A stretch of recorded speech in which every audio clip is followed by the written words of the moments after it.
Example 5.19. Calculate the slope and y-intercept of the straight line 8x minus 7y plus 6 equal to 0. அதாவது ஒரு லைனுடைய equation நம்ம form பண்ணணும். அதில் வந்து மொத்தம் ஒரு 6 மெத்தட் இருக்கு. அதில் 4 மெத்தட் வந்து ஃபார்முலா. சரிங்களா, 4 மெத்தட் வந்து ஃபார்முலா இருக்கு. அதில் ஒரு மெத்தட் மட்டும் நம்ம லாஸ்ட் கிளாஸ் பார்த்தோம். சரிங்களா, அதாவது என்னன்னா, ஃபர்ஸ்ட் வந்து நம்ம ஸ்டார்டிங் எப்படி போட்டோம்னா, எக்ஸ் ஆக்சிஸ்க்கு பேரலா இருந்தா, சரிங்களா, எக்ஸ் ஆக்சிஸ்க்கு பேரலா இருந்தா என்ன சொன்னோம் நம்ம, எக்ஸ் ஆக்சிஸ்க்கு பேரலா இருந்தா y ஈக்குவல் டு பி அப்படின்னு சொல்லணும். ஒய் ஆக்சிஸ்க்கு பேரலா இருந்தா எக்ஸ் ஈக்குவல் டு சி. இதான் ஃபார்முலா ஆக்சுவலா. சரிங்களா, எக்ஸ் ஆக்சிஸ்க்கு பேரலா இருந்தா y equal to b, y axis பேரலா இருந்தா எக்ஸ் ஈக்குவல் டு சி. இது வந்து ஒரு ஃபார்முலா. இன்னொன்று வந்து என்ன பார்த்தோன்னா, அந்த கோஆர்டினேட் ஆக்சிஸோட ஈக்குவேஷன் பார்த்தோம். கோஆர்டினேட் ஆக்சிஸ் வந்து என்னன்னா, ஒய் ஆக்சிஸ், அந்த ஒய் ஆக்சிஸ் லைன்ல இருந்தா அதுக்கான ஈக்குவேஷன் தெரியுங்களா, எக்ஸ் ஈக்குவல் டு 0. ஒருவேளை எக்ஸ் ஆக்சிஸ் லைனா இருந்தா ஒய் ஈக்குவல் டு 0. சரிங்களா, எக்ஸ் ஆக்சிஸ் மேல அந்த லைன் அமைஞ்சிச்சுன்னா அப்போ ஒய் ஈக்குவல் டு 0ன்னு சொல்லணும். ஒய் ஆக்சிஸ் மேல அமைஞ்சா அதோட ஈக்குவேஷன் வந்து எக்ஸ் ஈக்குவல் டு 0. இது ஒன்று. அதே மாதிரி பேரலா இருந்தா எக்ஸ் ஆக்சிஸ் பேரலா இருந்தா ஒய் ஈக்குவல் டு பின்னு சொல்லணும். ஒய் ஆக்சிஸ் பேரலா இருந்தா எக்ஸ் ஈக்குவல் டு சின்னு சொல்லணும். இந்த பிசி என்னன்னா, அந்த இடத்துல அவங்க என்ன கான்ஸ்டன்ட் கொடுக்குறாங்களோ அதை பொறுத்து. 5ன்னு கொடுத்தாங்கன்னா அப்போ x equal to 5, y equal to 5 அந்த மாதிரி. அது எதுக்கு பேரலா இருக்குன்றத பொறுத்து. சரிங்களா, இது வந்து முடிஞ்சு போச்சு. இது பேசிக்னு வச்சுங்களேன். அதுக்கடுத்து ஃபார்முலா யூஸ் பண்ணி போறது. சரிங்களா, ஃபார்முலா யூஸ் பண்ணி போறதுல மொத்தம் 4 மெத்தட் இருக்கு. சரிங்களா, அதுல ஒரு மெத்தட் தான் நம்ம பார்த்தோம். என்ன மெத்தட் பார்த்தோம் அப்படின்னா, ஸ்லோப்பும் ஒய் இன்டர்செப்டும் கொடுத்தா, அதாவது எம்ஓ சியும் கொடுத்தா எப்படி போறது அப்படின்னு பார்த்தோம். அதுக்கான ஃபார்முலா வந்து y equal to m x plus c. அப்போ நமக்கு ஸ்லோப் கொடுப்பாங்க. ஸ்லோப் வந்து எம், ஒய் இன்டர்செப்ட்னா சின்னு அர்த்தம். அதை சப்ஸ்டிட் பண்ணா கிடைச்சிரும். ஓகேங்களா, ரைட். இப்போ இங்க இந்த சம்ல என்ன சொல்றாங்க அப்படின்னு பாத்தீங்கன்னா, இந்த சம்ல ஆக்சுவலா லைனுடைய ஈக்குவேஷனே கொடுத்துட்டாங்க. ஈக்குவேஷனை கொடுத்துட்டு ஸ்லோப்பும் ஒய் இன்டர்செப்டும் கேட்கறாங்க. அதாவது எம்மும் சி என்னன்னு கேட்கறாங்க. அப்ப நீங்க இதை என்ன பண்ணணும்னா, y equal to m x plus சின்ற ஃபார்மேட்டுக்கு கொண்டு வரணும் முதல்ல இது.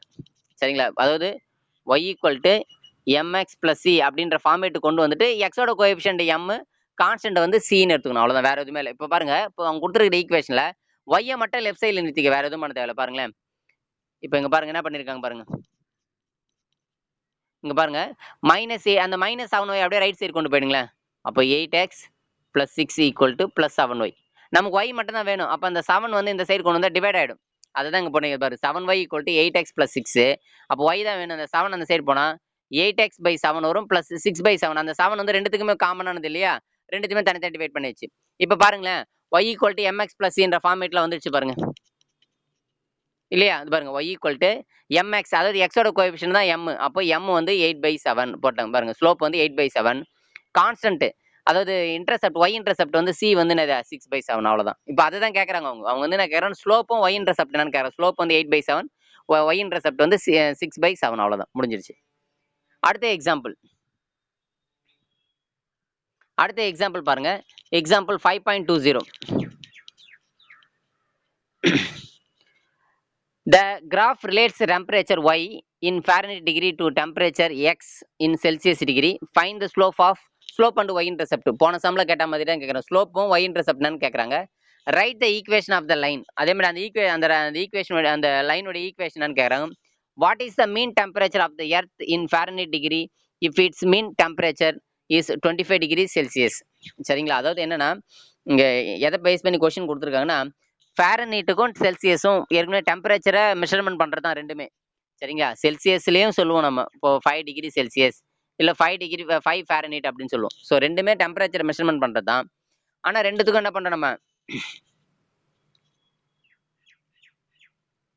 இப்போ அதுக்கு தனியாக ஃபார்முலா இருக்குது. இப்போ செல்சியஸ் எப்படி டெம்பரேச்சரை மாற்றுறது, டெம்பரேச்சர் எப்படி செல்சியஸை மாற்றுறது அப்படின்னு சொல்லிட்டு ஃபார்முலா இருக்குது.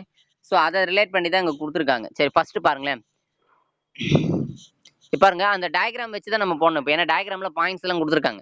ஸோ அதை வச்சு தான் நம்ம போட போகிறோம். இந்த டயக்ராம் பாருங்க, அந்த கிராஃபில் அந்த லைன் கொடுத்துருக்காங்க. இப்போ லைனுடைய பாயிண்டே கொடுத்துட்டாங்க. சரிங்களா, லைனுடைய பாயிண்ட் கொடுத்துட்டாங்க. என்ன அப்படின்னு பார்த்தீங்கன்னா 0,32, 20,60. அப்போ இந்த லைனுடைய ஈக்குவேஷனை கண்டுபிடிக்கணும். அதுக்கு முன்னாடி அதோட ஸ்லோப்பை முதல்ல கண்டுபிடிக்கிறாங்க. ஏன்னா ஸ்லோப்பு தான் கேட்குறாங்க இல்லையா, அதனால ஸ்லோப் கண்டுபிடிக்கிறாங்க. ஸ்லோப் எப்படி கண்டுபிடிக்கும், y2 - y1 by x2 - x1. அந்த ஃபார்முலா தான்.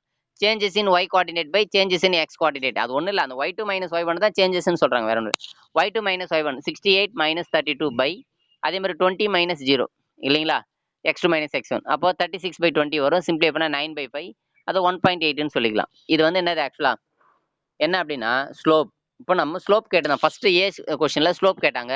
அப்போ ஸ்லோப் வந்து 9/5. அதான் 1.8 இல்லை 9.5 கொடுத்துலாம். சரி, ஒய் இன்டர்செப்ட்னா என்னன்னு முதல்ல சொல்லணும். முதல்ல இந்த இன்டர்செப்ட்னு ஒன்று சொல்றேன் இல்லையா, இந்த எக்ஸ் இன்டர்செப்ட் ஒய் இன்டர்செப்ட்னு சொல்றேன் இல்லையா, அதோட மீனிங் என்னன்னா, இப்போ இந்த டயக்ராம்ல நான் போட்டு காமிக்கிறேன் பாருங்களேன். இப்போ ஃபார் எக்ஸாம்பிள் பாருங்க, இப்போ இது ஒரு லைன் போட்டிருக்கேன். இப்போ இந்த லைன் வந்து எக்ஸ் ஆக்சிஸ்ல எங்க கட் ஆகுதுன்னு பார்க்கணும். இப்போ எக்ஸ் ஆக்சிஸ்ல 20ல கட் ஆகுதுன்னு வச்சுங்களேன், அப்போ எக்ஸ் இன்டர்செப்ட்னா 20ன்னு அர்த்தம். ஒய் ஆக்சிஸ்ல 50ல கட் ஆகுதுன்னு வச்சுங்க, ஒரு 50ல இன்டர்செக்ட் ஆகுது, அப்போ ஒய் இன்டர்செப்ட்னா 50ன்னு அர்த்தம். அதாவது அந்த லைனு எக்ஸ் ஆக்சிஸ்ல எங்க கட் பண்ணுதோ அதுக்கு அந்த அந்த நம்பருக்கு பேர் தான் எக்ஸ் இன்டர்செப்ட். அதே மாதிரி ஒய் ஆக்சிஸ்ல எங்க கட் ஆகுதோ அந்த இன்டர்செக்ட் ஆகிற பாயிண்ட், இன்டர்செக்ட் ஆகிற இது நம்பர் தான் நம்ம என்ன சொல்லுவோம், நம்ம ஒய் இன்டர்செப்ட் அப்படின்னு சொல்றோம். அந்த மாதிரி இங்க நல்லா புரிஞ்சுங்க, இந்த சம்ல இந்த லைனு ஒய் ஆக்சிஸ்ல எங்க கட் ஆகுது நீங்களே பாருங்க. இந்த லைனு ஒய் ஆக்சிஸ்ல எந்த பாயிண்ட்ல கட் ஆகுது பாருங்க. 0,32. 0,32னா அந்த 0 விட்டுடுங்க, எக்ஸ் நம்ம முக்கியம் இல்லை. சரிங்களா, 0,32 ஒய் தான் நம்ம பார்க்கணும். ஒய் என்ன பாருங்க, 32ல டச் ஆகுது, அதான் ஒய் இன்டர்செப்ட். ஒய்ல அதாவது ஒய் ஆக்சிஸ்ல எங்க டச் ஆகுது, 32ல. அப்போ ஒய் இன்டர்செப்ட் 32. அதுதான் இங்க சொல்லியிருக்கான் பாருங்க. ஸ்லோப் வந்து 9/5. அதே மாதிரி the line crosses y axis at 0,32. 0,32ன்ற பாயிண்ட்ல தான் கிராஸ் ஆகுது, அதுதான் ஒய் இன்டர்செப்ட், அதுதான் 32 அப்படின்றது. சரிங்களா, அவ்வளவுதான், ஃபர்ஸ்ட் சம் முடிஞ்சிருச்சு. அடுத்தது second question, write the equation of the line. இப்போ இதோட ஈக்குவேஷன் கேட்கறாங்க. இப்போ பொதுவாக ஒரு லைனோட ஈக்குவேஷன் கண்டுபிடிங்கன்னா நமக்கு 4 மெத்தட் இருக்கு, 4 ஃபார்முலா இருக்கு இல்லைங்களா. அதாவது என்னன்னா, ரெண்டுமே பாயிண்ட் கொடுத்து அது ஒரு பாயிண்ட் கொடுத்துறாங்க பாரு, அந்த ஃபார்ம் அதுக்கு தனியாக ஃபார்முலா இருக்கு, அதை வச்சே போடலாம். ஆனால் பட் நம்ம இங்கே எதை வச்சு போட போறோம்னா, ஸ்லோப்பும் இன்டர்செப்ட் தான் நம்ம கண்டுபிடிச்சிட்டோம் இல்லையா, அதை வச்சே போடுறோம் நம்ம. ஏன்னா இப்போ அதை தான் நம்ம ஃபார்முலா பார்த்துட்டு இருக்கோம், y = mx + c. அப்போ அந்த ஃபார்முலா அப்ளை பண்ணுது, y = m வந்து 9/5x + c வந்து y இன்டர்செப்ட் தான் c, அது 32. அவ்வளோதான், ஈக்குவேஷன் வந்துருச்சுங்களா. அடுத்து மூணாவது தேர்ட் பாயிண்ட் சி. அடுத்து என்ன கேட்குறேன்னா, செல்சியஸ், எக்ஸ்ன்றது செல்சியஸ்மா, ஒய்ன்றது ஃபாரன்ஹீட்டா. சரிங்களா, எக்ஸ்ன்றது செல்சியஸ்ன்றாங்க, ஒய்ன்றது ஃபாரன்ஹீட். அப்போ இங்க எக்ஸ் கொடுத்துட்டாங்க, அதாவது 25 டிகிரி செல்சியஸ்ன்னு கொடுத்துட்டாங்க. அப்படின்னா ஃபாரன்ஹீட்ல கேட்குறாங்க, அப்படின்னா எக்ஸை கொடுத்துட்டாங்க. இப்போ நம்ம கண்டுபிடிச்சல ஈக்குவேஷன், அதில் எக்ஸ் இருக்கிறதுல 25 போட்டால் உனக்கு ஒய் கிடைக்கும். அப்போ இங்கே பாருங்க, ஒய் = 9/5x + 32. இதான் அந்த லைனுடைய ஈக்குவேஷன். அதில் எக்ஸ் வந்து 25ன்னு தெரிஞ்சிருது, அதை சப்ஸ்டிட் பண்றது பாரு, 9/5 × 25 + 32. இந்த 5க்கு 25 அடிச்சா 5, 9 5s are 45. 45 கூட ஒரு 32 ஆட் பண்ணா 77. அப்போ இது வந்து 25 டிகிரி செல்சியஸ்ன்றது ஃபாரன்ஹீட்ல வந்து 77 டிகிரி ஃபாரன்ஹீட். ஓகேங்களா, இந்த நமக்கு பிசிக்ஸ்லேயே உங்களுக்கு வந்திருக்கும், செல்சியஸ் எப்படி ஃபாரன்ஹீட்டா மாறுது, ஃபாரன்ஹீட் எப்படி செல்சியஸா மாறுதுன்னு சொல்லிட்டு இங்க நோட்ல கொடுத்துருக்காங்க பாருங்க. இதுதான் ஆக்சுவலா அந்த செல்சியஸுக்கான ஃபார்முலா. இங்க பாருங்க, F = 9/5c + 32. அப்போ இங்க இந்த இடத்துல நம்ம ஈக்குவேஷன் கண்டுபிடிச்சோம் இல்லையா, அதுல ஒய் இருக்க வேண்டிய இடத்துல என்ன போடுங்க, ஃபாரன்ஹீட்னு போடுங்க, எக்ஸ் இருக்கிற இடத்துல செல்சியஸ்ன்னு போடுங்க. அப்போ உங்களுக்கு அந்த ஃபார்முலா வந்துருச்சு பாருங்க. இந்த ஃபார்முலா எப்படி வந்ததுன்றதே நம்ம உருவாக்கியிருக்கோம். எல்லா ஃபார்முலாவும் நம்ம எப்படி வந்துச்சுன்றதே தெரிஞ்சுக்கலாம். அது போக போக தான், நீங்க ஹையர் கிளாஸ் போக போக தான் தெரிஞ்சுக்கிங்க. ஒரு சில ஃபார்முலாவில் 11th தெரிஞ்சுக்க, ஒரு சில ஃபார்முலா எப்படி வந்ததுன்னு 12th தெரிஞ்சுக்க, ஒரு சில ஃபார்முலா எப்படி வந்துச்சுன்றது வந்து பார்த்தீங்கன்னா நம்ம டிகிரி படிக்கும்போது தெரிஞ்சுக்க. இந்த மாதிரி எல்லா ஃபார்முலா எப்படி வந்துச்சு, ஃபார்முலா வந்து சும்மா வந்துடல, சும்மா எழுதிடல ஃபார்முலா. அந்த ஃபார்முலா எப்படி வந்துச்சுன்றதுலாம் நம்ம ஹையர் கிளாஸ் போகுங்க. ஃபாரன்ஹீட் செல்சியஸ்க்கான ஃபார்முலா வந்து எப்படி வந்துச்சுன்றது நம்ம தெரிஞ்சுக்கிறோங்க. ஸோ இப்படி தான் வந்து அந்த ஃபார்முலா வந்து நம்ம தெரிஞ்சுக்கிறோம். ரைட், அடுத்து இப்போ ஒரே ஒரு மாடலை முடிச்சிட்டோமா, என்ன அப்படின்னா ஸ்லோப்பையும் ஒய் இன்டர்செப்டும் கொடுத்தா எப்படி ஈக்குவேஷனை கண்டுபிடிக்கிறது அப்படின்னு பார்த்துட்டோம். இப்போ அடுத்த மாடல் போகிறோம். அடுத்த மாடல் வந்து பார்த்தீங்கன்னா பாயிண்ட் ஸ்லோப் ஃபார்ம். அதாவது ஒரு பாயிண்ட் கொடுப்பாங்க, ஒரு ஸ்லோப் கொடுப்பாங்க. பாயிண்ட்ன்றது x1 y1, ஸ்லோப்ன்றது m. பாயிண்ட்டும் ஸ்லோப்பும் கொடுத்து ஏற்கனவே பார்த்தது வந்து ஸ்லோப்பும் ஒய் இன்டர்செப்டும் கொடுத்தா எப்படி போறதுன்னு பார்த்தோம். இப்போ பாயிண்ட்டும் ஸ்லோப், ஏன்னா நம்ம சம்ல போடும்போது எக்ஸாம்ல எந்த மாடல்னு பார்க்கணும். முதல்ல நீங்க அந்த 4 மாடல் எந்த மாடல் பார்க்கணும். சரிங்களா, ஸோ அதை வச்சு தான் நம்ம ஃபார்முலா யூஸ் பண்ணுவோம். சரிங்களா, ரைட். இப்போ இதுக்கான ஃபார்முலா என்ன அப்படின்னு பார்த்தீங்கன்னா, y - y1 = m × x - x1. அதாவது mன்றது ஸ்லோப்புன்னு தெரியும், அந்த பாயிண்ட் வந்து x1 y1, அவ்வளவுதான். அதை சப்ஸ்டிட் பண்ணா உங்களுக்கு அந்த ஈக்குவேஷன் கிடைச்சிடும். ஓகேங்களா, இப்போ இதை பேஸ் பண்ணி இருக்கிற சம்ஸ் பார்க்கலாம் பாருங்க. இங்க பாருங்க, ஃபார்முலா இங்க கொடுத்துருக்காங்க, பார்த்தீங்கன்னா தெரியும் உங்களுக்கு. y - y1 = m × x - x1. சரிங்களா, இதான் ஃபார்முலா. இப்போ ஃபர்ஸ்ட் பாருங்க, example 5.21. Find the equation of the line passing through the point. இது பாரு, பாயிண்ட் கொடுத்துட்டாங்க அண்ட் ஹேவிங் ஸ்லோப் கொடுத்துட்டாங்க. அப்போ இந்த ஃபார்முலா வந்தாலே என்ன பண்ணும், அந்த பாயிண்ட் வந்து x1 y1 எடுத்துட்டாங்க பாருங்க, 3, -4. அதே மாதிரி ஸ்லோப் வந்து m எடுத்தாச்சு. இப்போ நமக்கு ஈக்குவேஷன் லைனோட ஈக்குவேஷன் பாருங்க, the equation of the point slope form of straight line. நீங்க வந்து the equation of the straight line அப்படின்னு எழுதினா போதும். சரிங்க, the equation of the straight line எழுதி y - y1 = m × x - x1.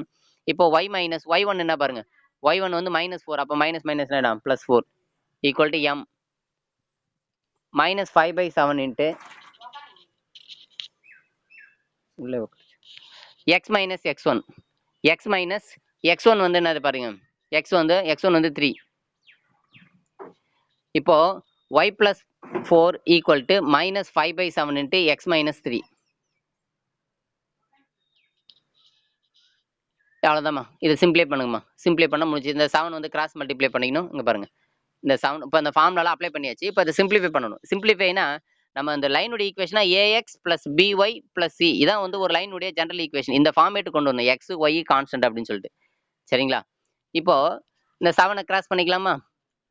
7 cross பண்ணிங்கன்னா இந்த 7 அப்படியே கிராஸ் பண்ணுங்க. கிராஸ் மல்டிப்ளை பண்ணின்னு வச்சுங்களேன், 7y இந்த 7ஆல இந்த ரெண்டு டேர்மே மல்டிப்ளை பண்ணும். 7 4 ஆர் 28 ஈக்குவல் டு, அதே மாதிரி இந்த -5 அப்படியே உள்ள பிராக்கெட்டுக்குள்ள மல்டிப்ளை பண்ணா -5x பிளஸ் 15. அவ்வளோதாம்மா. இது எல்லாம் ஒரே சைடு கொண்டு வந்துருங்க. -5x லெஃப்ட் சைடு கொண்டு வந்தா +5x. ஏற்கனவே லெஃப்ட் சைடில் 7y இருக்கு.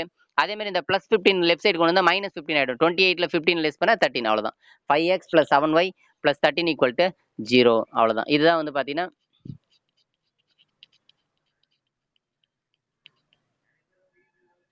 அடுத்த எக்ஸாம்பிள் பாருங்க. Example 5.22. Find the equation of a line passing through the point A 1,4 and perpendicular to the line joining points 2,5 and 4,7. இப்போ அதே லைனுடைய ஈக்குவேஷன் தான் கேட்குறாங்க. அந்த லைன் வந்து பாஸ் ஆகிற பாயிண்ட் கொடுத்துட்டாங்க. அதே நேரத்தில் என்ன பண்ணிட்டாங்கன்னா ஸ்லோப்பை வந்து டைரெக்டாக கொடுக்கல. இப்போ நம்ம பார்த்த அதே மாடல் தான், அதாவது பாயிண்ட்டும் ஸ்லோப்பும் கொடுக்கறது. சரிங்களா? பாயிண்ட்டு ஸ்லோப்பு கொடுத்தா போகிற மாடல் தான். ஆனால் பாயிண்ட்டை கொடுத்துட்டாங்க. ஆனால் ஸ்லோப்பை கொடுக்காம என்ன சொல்லிட்டாங்கன்னா, இப்போ உதாரணத்துக்கு அவங்க வந்து வேற ஒரு லைன் கொடுத்தாங்க. இது வந்து ஒரு லைன், இந்த பிங்க் கலர்ல போட்டிருக்காங்களே, இது வந்து லைன். இந்த லைனுக்கு பர்பண்டிகுலரா இருக்கு பாரு, ப்ளூ கலர் லைன். அதோட ஈக்குவேஷன் தான் நம்ம கண்டுபிடிக்கணும். இந்த ப்ளூ கலர் லைனுடைய ஈக்குவேஷன் தான் கண்டுபிடிக்கணும். ஆனா அவங்க என்ன கொடுத்துருக்காங்கன்னா, அந்த பிங்க் கலருடைய லைனுடைய பாயிண்ட் கொடுத்துருக்காங்க. ஆனா பர்பண்டிகுலர்னு கொடுத்துருக்காங்க. அப்படின்னா என்ன அர்த்தம்னா, இந்த பிங்க் கலருடைய ஸ்லோப்பை கண்டுபிடிச்சி அதை வச்சு என்ன பண்ணணும், இந்த ப்ளூ கலர் லைனுடைய ஸ்லோப்பை நம்ம கண்டுபிடிக்கணும். எப்படின்னா பர்பண்டிகுலர்னு வச்சு கண்டுபிடிச்சலாம் ஈஸியா. சரி, முதல்ல அந்த pink கலருடைய ஸ்லோப்பை கண்டுபிடிப்பாருங்க. Let the given points A 1,4, B 2,5 and C 4,7. இதுல இந்த ஏன்றது 1,4 இருக்குங்களா? இந்த டயக்ராம்ல பார்த்தீங்கன்னா உங்களுக்கே தெரியும். இந்த டயக்ராம் பார்த்தீங்கன்னா 1,4ன்றது இந்த ப்ளூ கலர் லைன் வந்து போற பாயிண்ட் 1,4 அப்படின்றது. ஆனா பிங்க் கலர் லைன் போறது வந்து பிசின்ற பாயிண்ட். அப்போ முதல்ல பிசியோட ஸ்லோப் கண்டுபிடிப்போம். அந்த பிங்க் கலர் லைனுடைய slope y2 - y1 by x2 - x1. அந்த ஃபார்முலா தான் நமக்கு தெரியும். பிசி y2 வந்து 7 - 5/4 - 2. அப்போ 2/2 1 வருது. நல்லா புரிஞ்சுங்க. பிசியுடைய ஸ்லோப் வந்து 1.